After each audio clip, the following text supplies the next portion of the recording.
Olá, sejam muito bem-vindos ao podcast Mulher Mais. Nosso podcast é um espaço de diálogo e inspiração que aborda questões relevantes para as mulheres. Em conversas leves e contraídas, exploramos temas como carreira, saúde, empoderamento feminino, bem-estar, temas diversos, com o objetivo de ampliar a compreensão e a valorização de experiências femininas. Prazer, eu me chamo Michele Sâmia, sou jornalista, apresentadora. Eu sou Rosário Bezerra, economista e mestre em educação. Bem-vindos e bem-vindas ao nosso Mulher Mais, onde nós entrevistaremos mulheres que nos inspiram. E hoje nós temos o prazer e a alegria de trazer a professora Ana Beatriz, doutora em educação e minha amiga de longas datas, para a gente bater um papo muito interessante, falando um pouco da sua vida profissional e dos sonhos e perspectivas que ela tem para a sua vida. Muito bem-vinda, Ana Beatriz. Ela possui graduação em Pedagogia pela Universidade Federal do Piauí, mestrado em Educação pela UFP e doutorado em Educação pela Universidade Federal do Ceará. Atualmente é professora associada e ex-pró-reitora de ensino de graduação da UFP. Foi vice-diretora do Centro de Ciências da Educação da UFP. É cofundadora e pesquisadora do IFARADAR, Núcleo de Pesquisa sobre Africanidades e Afrodescendência da UFP, desde 1995. Foi diretora de Relações Internacionais da Associação Brasileira de Pesquisadores Negros, a ABPN. Conselheira do Conselho Municipal de Educação de Teresina e tem experiência na área de educação, com ênfase em currículos, práticas pedagógicas, educação e diversidade cultural, legislação e organização da educação básica, negro e educação, antropologia e educação, atuando principalmente nos seguintes temas: educação das relações étnico-raciais, gênero e diversidade na escola, formação de professores, legislação da educação, movimentos sociais e educação. Eita currículo, hein, Rosário, que essa mulher tem. Bacana, não é? É muito importante nós dizermos o currículo da Ana Beatriz, que é uma mulher vencedora, mulher negra e uma excelente profissional reconhecida na comunidade. E agora, finalmente, nós vamos dar a palavra para a Ana Beatriz, não é, Michele? Pode ficar à vontade. É um prazer estar aqui. É com muita emoção também, né? Porque falar de nós mesmos é mexer com nossas estruturas, né? Então, é lembrar o passado, pensar no futuro. E é isso mesmo que a gente quer. A gente quer essa troca de experiência. A gente quer a sua vivência para poder inspirar outras mulheres. Ana Beatriz, você poderia nos contar sobre a sua inspiração por trás da fundação do grupo IFARADAR e o impacto que você acredita que ele teve até agora para a nossa sociedade? Bem, o IFARADAR, que na língua iorubá significa resistência pelo conhecimento, teve fundamental importância na minha vida acadêmica, na minha vida pessoal, né, e profissional. Eu entrei no IFARADAR quando eu era estudante de pedagogia e sou cofundadora, porque foi com o professor Solimar, que a Rosário conhece, com o professor Francis, com a professora Dailme, o professor Ruimar, enfim, e havia um grupo de pesquisadores negros na universidade e nós nos juntamos. Primeiramente, em 93, nós demos o nome de Grupo Mimbó, em homenagem à comunidade Mimbó. Aí, em 95, ele foi institucionalizado na UF, com o nome IFARADAR, esse nome em iorubá, né, que significa resistência pelo conhecimento. E esse lema, resistência pelo conhecimento, não sai das nossas mentes, porque é pelo conhecimento que a gente pode enfrentar muitas batalhas, né? E o conhecimento, ninguém nos tira, né? Só Deus. Enfim, então, a minha vida acadêmica foi baseada em torno do IFARADAR. O IFARADAR vai fazer 30 anos. Ele fez 29 anos esse ano, né? Está fazendo agora em novembro. E nesses 29 anos, eu estive no IFARADAR. Já fui coordenadora dele várias vezes, várias gestões. Fui vice, às vezes era o professor Solimar, era o coordenador, eu era vice. Às vezes era o professor Francis, o coordenador era vice, professor Maírton. Então, são um grupo de pesquisadores que hoje já são todos professores da universidade, que alguns na época eram alunos, né? E a gente foi se formando em torno do Ifaradá, ou seja, o Ifaradá nos dando a base, ou seja, nos dava os orientadores, como no meu caso da Rosário. Rosário também participou do Ifaradá. Eu ia falar, né? Olha, o Ifaradá para mim foi muito importante também, não é? Através do Ifaradá foi que eu me senti motivada a fazer o mestrado na área de educação, não é? E o professor Francis é que foi o meu orientador, e a Ana Beatriz já tinha feito o mestrado também, e eu tive que viajar para Brasília, passar uma temporada, e a Ana Beatriz é que ficava me orientando, não é? Porque ela era auxiliar do professor Francis. Então, o Ifaradá teve uma importância muito grande para nós, negros e negras, pelo conhecimento, né? Para adquirirmos e nos aprofundarmos no nosso conhecimento. Pois bem, então nós tínhamos lá os professores, o Francis, o Solimar, que nos davam todo o apoio para a realização de nossas pesquisas. No caso do professor Francis, que ele era da área da educação, orientava no programa de pós-graduação em educação, eu fui a primeira orientanda dele e orientada que defendi na área de educação e afrodescendência, que já foi no ano 2000. A Rosália entrou no ano 2001, não foi isso? Foi. Aí ela já defendeu depois. Então, a gente teve uma interseçãozinha sendo orientanda dele, né? Então, eu digo que eu sou muito grata ao Ifaradá, a tudo que esse núcleo me proporcionou. Ida a congressos, porque nós recebíamos as comunicações do que estava acontecendo, né? E no caso, eu era louca, eu gostava muito da área de antropologia. Tanto é que quando eu encerrei o curso de pedagogia, eu entrei como portadora do curso superior para o curso de Ciências Sociais e entrei na universidade. Mas só que coincidiu com o mestrado, eu não podia cursar naquele tempo podia cursar graduação e pós-graduação. Hoje não pode, tem que escolher. Então, mas eu não podia me dar o luxo de fazer uma graduação, outra graduação e um mestrado, né? Além de uma especialização que eu fui fazer em Belo Horizonte, um programa chamado PREPS, da PUC de Minas, que era muito conhecido, em supervisão escolar, então era nas férias que a gente ia. Então eu juntava tudo isso. Eu sempre gostei muito de estudar. A minha família, meu pai sempre dizia que a maior herança que ele podia deixar para nós, além dos valores e tudo mais, era a educação. Então ele não poupava esforços para nos dar uma boa educação. Nós três, eu sou a única mulher. Eu tenho mais 2 irmãos, um mais novo e outro mais velho. Então, nós sempre estudamos muito, estudamos línguas estrangeiras. Ele dava toda a oportunidade, ele era militar, no tempo das vacas gordas, né? Então, nós tínhamos essa hoje em dia eu digo privilégio, porque nem todos os negros têm, né? Infelizmente, nós somos uma exceção. Mas a gente estudava em escolas privadas, tínhamos motorista para levar e buscar no colégio, porque o quartel dava.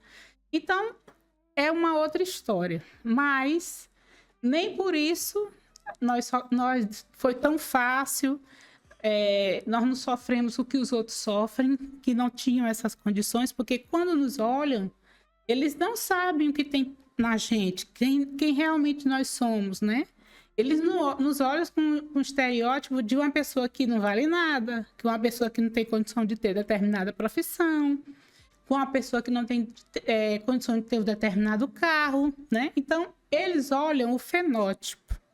Então, isso tudo, o negro que tem um certo poder aquisitivo e o negro que não tem, sofrem, né? De uma maneira que quando as pessoas não sabem, a primeira coisa que impacta é o fenótipo. Então, o Ifaradá foi tudo isso para mim. Tudo que eu fazia era em torno do Ifaradá. Nós fazíamos projetos para concorrer com o MEC. Em 2000, eu fui selecionada num concurso para professora da universidade, né? Então, já criei mais força, né, dentro da universidade. Então, nós tínhamos projetos financiados pelo MEC, e era projeto de extensão, e era projeto de especialização. E, enfim, a primeira especialização que a gente fez foi em Cultura Afrodescendente e Educação Brasileira, que foi financiada pelo governo, né? Eu não me lembro se foi estadual ou municipal. Então, nós tínhamos muita vontade, tanto de aprender, quanto de ensinar. E ensinando, a gente aprendia. Porque com as nossas pesquisas, nós levávamos para as escolas os resultados das pesquisas.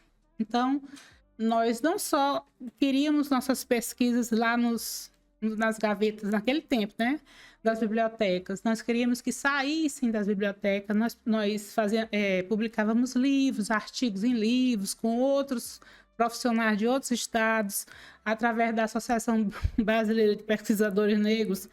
Nós pudemos conhecer vários outros pesquisadores e pesquisadoras, né? Então, foi um momento muito importante e está sendo.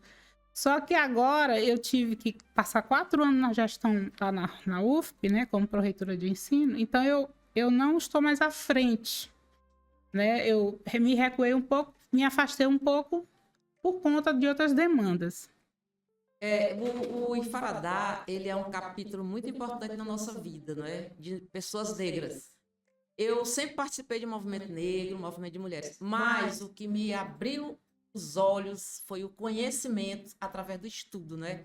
Quando eu fiz o mestrado, quando eu conheci o professor Francis, a Ana Beatriz, foi que eu fui entender muito mais por que o negro e as pessoas negras passam por tudo que passamos, né? Mas estamos vencendo.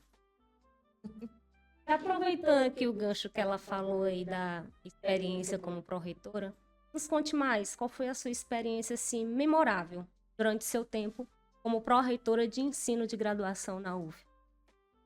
Bom, em dezembro, né, de 2020, eu fui convidada para ser pró-reitora de ensino de graduação. Eu me assustei um pouco, porque a pró-reitoria de ensino de graduação, ela é muito, muito grande, assim, no sentido de ser o coração da universidade. É por lá que os alunos entram e é por lá que os alunos saem. Então, toda a vida acadêmica do aluno é movimentada dentro da Pró-Reitoria de Ensino de Graduação, através das coordenações e da Diretoria de Assuntos Acadêmicos. Então, eu até perguntei para o reitor, na época que me convidou, por que ele não me dava outra Pró-Reitoria, né? Mais calma, com menos atividade. Ele, não, eu quero lhe dar a Pró-Reitoria de Ensino de Graduação, porque eu confio em você. Então, missão dada, missão cumprida, né? E também dizem que cavalo selado só passa uma vez, né? Então, eu fui ver como é que era para ver se eu queria realmente, né? Porque eu não vou dizer que eu não quero uma coisa sem saber como é, né? Então, começou... nós entramos numa conjuntura que não foi muito favorável, porque foi um reitor indicado por um determinado governo, né? Mas foi tudo legalmente, tanto é que nunca conseguiram tirar. Então, apesar do que aconteceu, foi um processo legal. E eu, por ser convidada a ser pró-reitora, eu não tinha nada a ver com aquele que indicou. Mas o grupo da oposição ao gestor me tinha como uma pessoa na frente do reitor que estava atrapalhando. Eu só sei que eu sofri muito. Respingava muito em você, não é? Demais, assédio moral. Até dentro da própria pró-reitoria. Pessoas querendo o meu lugar.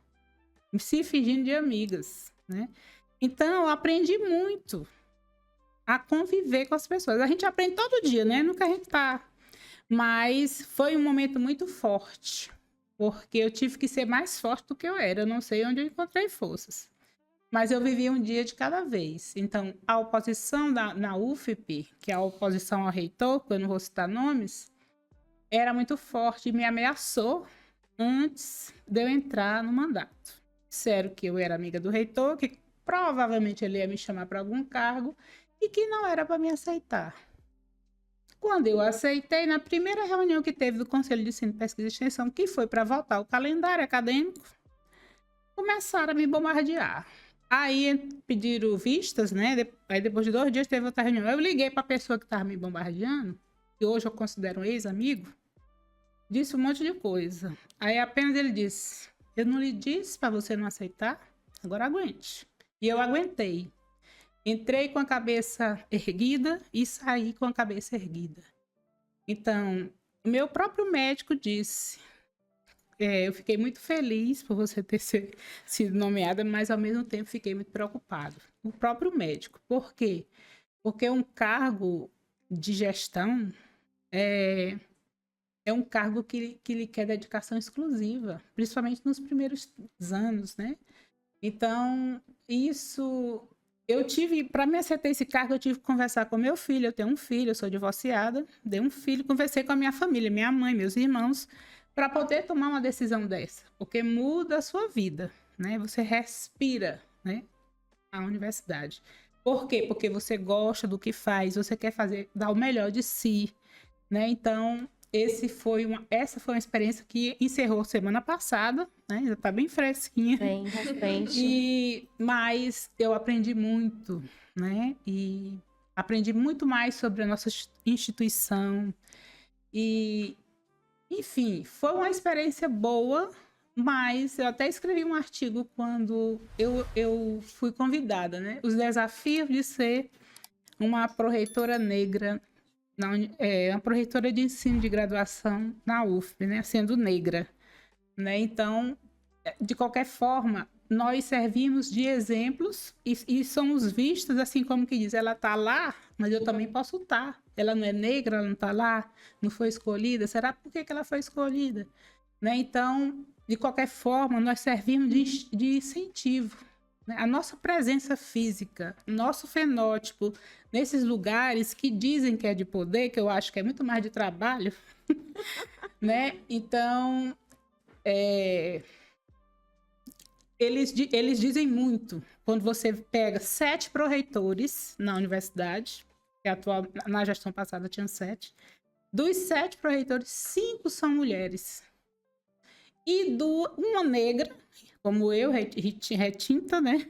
E outra mais parda, mas também se considerava negra. Então, 5 mulheres, das 5, 2 nessa situação é um avanço muito grande e precisa ser reconhecido e valorizado.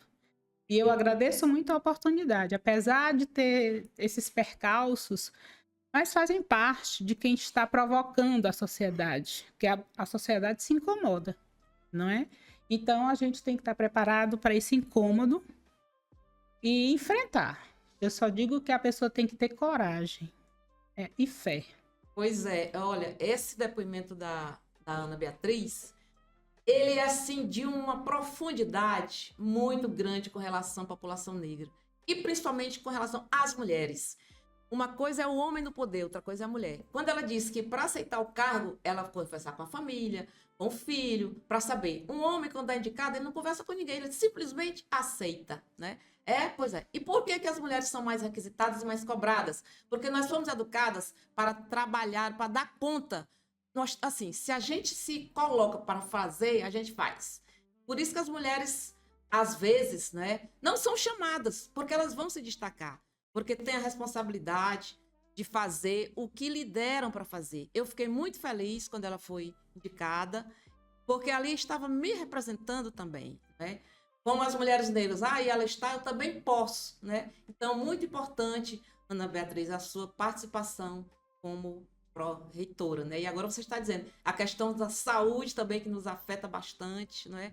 É isso aí, muito bem. Teve o psicológico mesmo, foi pressão psicológica antes dela assumir, durante e depois. Então é uma experiência, uma vivência assim enriquecedora que serve de inspiração para muitas mulheres. Quantas não já pegaram um cargo e sofreram tais pressões e desistiram, porque não conseguem. Você foi forte, você entrou de cabeça erguida e saiu de cabeça erguida. Mas tudo isso tem um preço. Né? Eu não fiz psicanálise, nem análise, nem nada, porque nem tempo eu tinha. Mas, assim, porque às vezes a gente resiste, né? De se cuidar. Mas somos a resistência. Mas no entanto, a gente não Às vezes também a gente também a gente precisa fraqueja, se que nós cuidar somos um pouco, humanos. né? Então, entre erros e acertos, né? Eu sobrevivi. E eu digo mais, a Rosália estava falando, a Rosália Rosário é prova disso. Nós, mulheres negras, nossa saúde é muito mais debilitada do que das mulheres brancas. Nós negros, no geral. Já existem pesquisas que dizem que remédios para pessoas brancas não funcionam em pessoas negras. E daí, né? Os médicos tomam alguma providência quanto a relação a isso? Não. O problema é do negro se o remédio não funciona nele. E nós, mulheres negras, temos mais tendência a ter hipertensão, diabetes, AVCs, né? Como a Rosário já teve. Tive. Então, nós temos 3 vezes mais chance de ter AVC de que uma mulher branca. Então, diabetes, pressão alta, algumas doenças, os negros e negras têm mais propensão. Por que será, né? Será questões mesmo biológicas ou sociais, né? E isso precisa ser estudado. Então, quando meu pai estava doente, eu questionava muito os médicos, né? Eu digo, por que você está prescrevendo esse remédio se o senhor já disse que ele não funciona em gente negra, né? Por que não se faz pesquisa sobre isso? Porque não interessa, né? Eu acho que não interessa para alguns, mas nós estamos progredindo, né, em todas as áreas do conhecimento, através da BPN, Associação Brasileira de Pesquisadores Negros e Negras. Nós vemos várias áreas de pesquisa e temos avançado bastante. Mais de 4.000 pesquisadores, 5.000 pesquisadores em várias áreas de iniciação científica, de mestrado, doutorado, pós-doutorado, enfim. Nós temos estudado muito, né? E nós temos que deixar nosso legado. É isso aí. Diga, Michele. Aproveitando essa temática, né? Que está assim, fluindo mesmo, como se estamos aqui, falta um cafezinho, aqui é água, gente. Mas tá faltando um cafezinho, vamos já tomar? Que orientações você daria para as mulheres que aspiram cargos de liderança na educação ou em outras áreas? Deixa eu ver aqui um pouquinho da minha cola. À vontade, Ana Beatriz.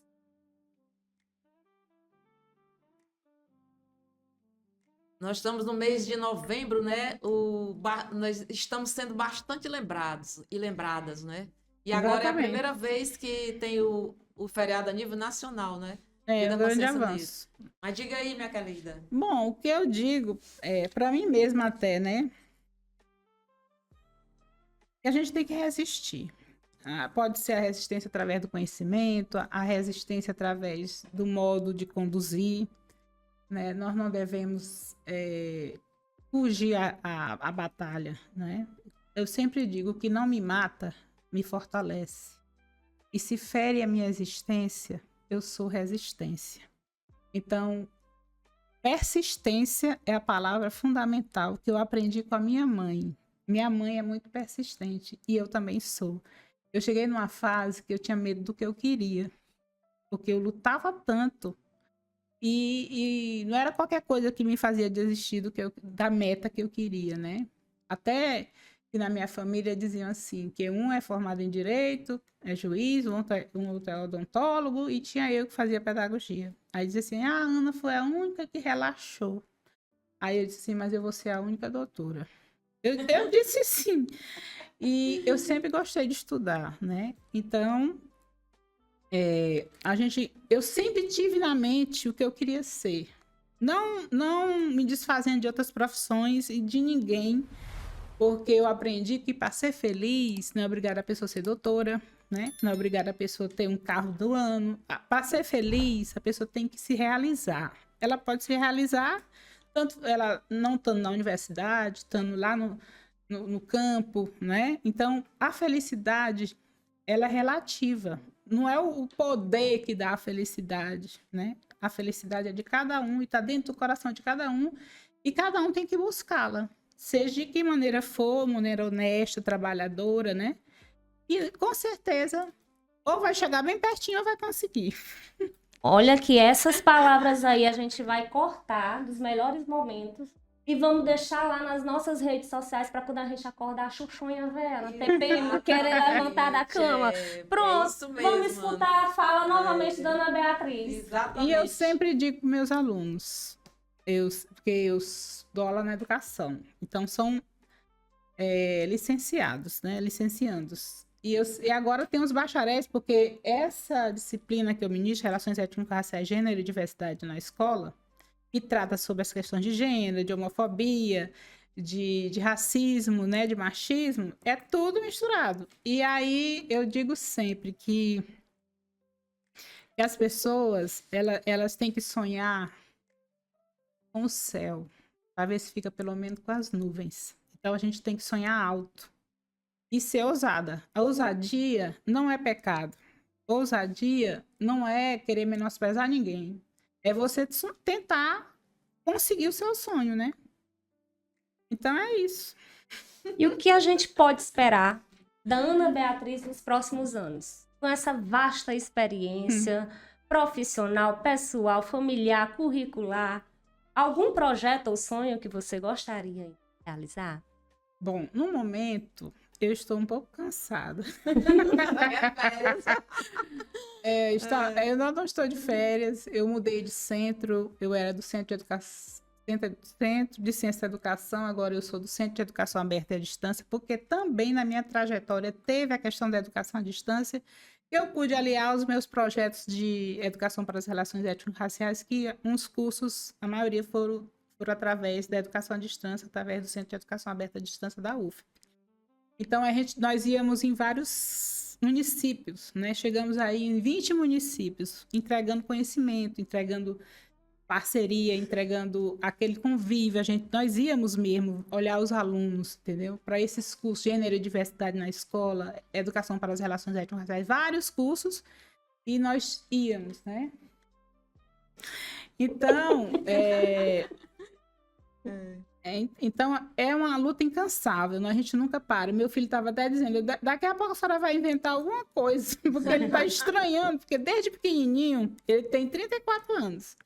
Desde pequeno ele me vê lutando. E, mamãe, quando é que a senhora vai parar de estudar tanto? Mamãe, quando eu terminar meu mestrado, quando eu terminar o doutorado, quando eu passar no concurso, sempre é uma coisa. Agora, quando eu sair da pró-reitoria, aí a senhora vai inventar alguma coisa agora. E eu já tenho em mente, mas só que não agora.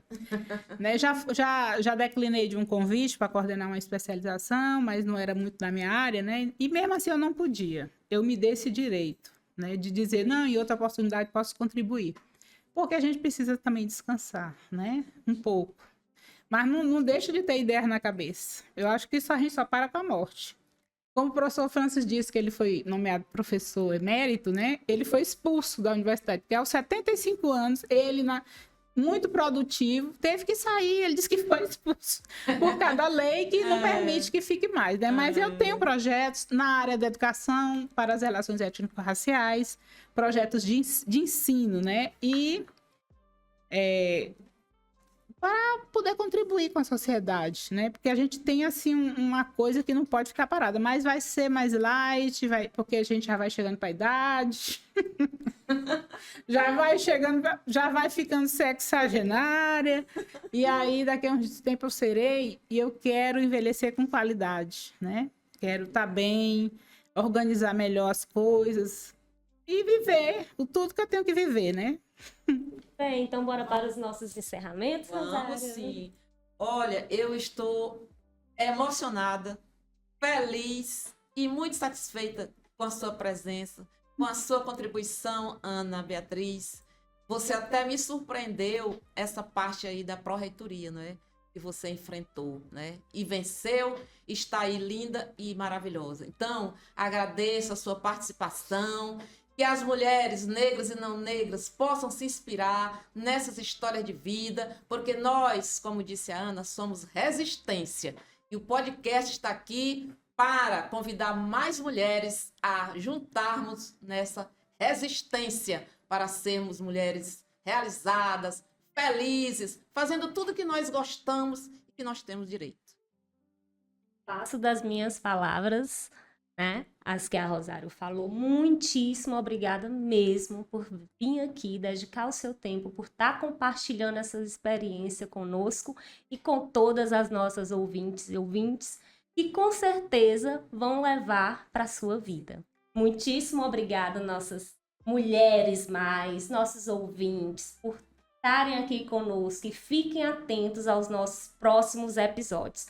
Sigam nossas redes sociais, mulhermais.podcast, nosso Instagram, o nosso portal Piauí Hoje, o Insta Piauí Hoje e o nosso YouTube, onde essa entrevista vai estar lá, gravada, e as próximas que virão, e para vocês também ficarem sabendo dos nossos próximos conteúdos e programação. Deixem mensagens lá pra gente, com dicas, com o que vocês querem estar escutando, qual é o assunto, o tema, quais mulheres vocês gostariam que a gente estivesse trazendo aqui para estar tendo esse bate-papo legal e descontraído, que a gente faz o convite, a gente traz aqui e ainda passa as perguntas que vocês estão deixando lá pra gente, tá bom? No nosso YouTube é Portal Piauí Hoje. Curtam e ativem lá o sininho, não esquece, senão vocês vão ficar por fora de todas as novidades. Se a Ana Beatriz quiser se despedir, falar alguma coisa, Ana Beatriz, pode falar. Mas eu gostaria de agradecer, esse foi um momento muito emocionante, né, por reencontrar Rosário. E a gente já tem marcado vários cafés e outras coisas mais, mas eu passei por uns lutos, né, inclusive de colegas do Núcleo Ifaradá que faleceram, né, nós tivemos 3 perdas, assim, muito grandes, fortes, que mexeram muito comigo, né. Então, professores da universidade. Mas eles nos deixaram o seu legado. E o seu legado também está nos nossos livros que nós organizamos, e quem quiser ter acesso, na biblioteca da UFP, nós temos lá alguns exemplares de livros que nós produzimos. Enfim, eu gostaria de dizer que essa é uma iniciativa brilhante, né? Eu vou assistir a todos os episódios, né, que acontecerem, porque a gente só tem mais o que aprender na vida, né? A gente nunca deixa de aprender. E aqui, nesse momento aqui com vocês, eu aprendi muito também. Obrigada. Obrigada.